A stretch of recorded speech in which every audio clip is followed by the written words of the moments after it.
I truly want to express na talagang marami yung mga talagang sumusuporta kung ano yung mga nagiging reaction o kay observation o kaya pagbibigay ko ng aking komento. And I'm sure na naiintindihan nila kung bakit ako bigla na lang umentra sa isyong ito. As you know, na it's been a long time na ako yung reaction vlogger ever since, di ba?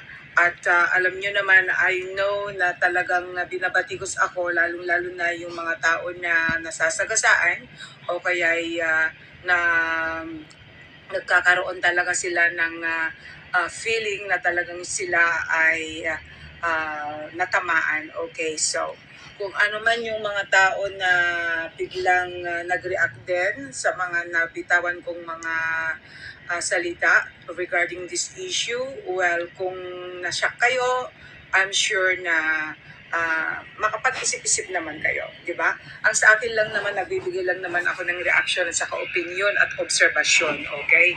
Hindi ko sinasabi talaga na, hey, maniwala kayo sa akin, okay, whatever.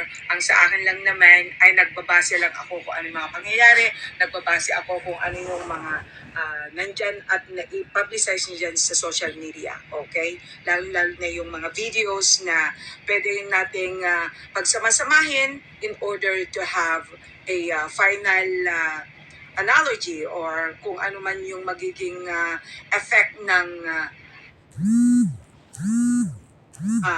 observation ninyo in terms of pag pinagsama-sama na yung mga lahat ito. So, ang sa akin lang naman, opinion ko, observation ko, hindi ko sinasabi na yung statements ko ay talagang yun na yun, di ba? Ang sa akin lang naman, bago natin talaga bigyan ng talagang tayo talagang sobrang maniwala kasi maraming panlilin lang ang nangyayari sa social media. It's just for the sake of views, it's just for the sake of entertainment, or it's just for the sake na makalikom talaga ng mga followers. Pero yung manlinlang ka, ako yung taong hindi na ako sasang-ayon, di ba? Lahat ng mga bagay-bagay ay meron ding limit, di ba? Not to the extent na talagang gagamitin mo na yung mga tao, gagamitin mo na lahat-lahat yung panlilinlang mo, pati pagpa-flash na ng kung ano-ano in order to gain followers, in order to gain people, lalong-lalo na kung may business ka, ay hindi na tama yun, di ba?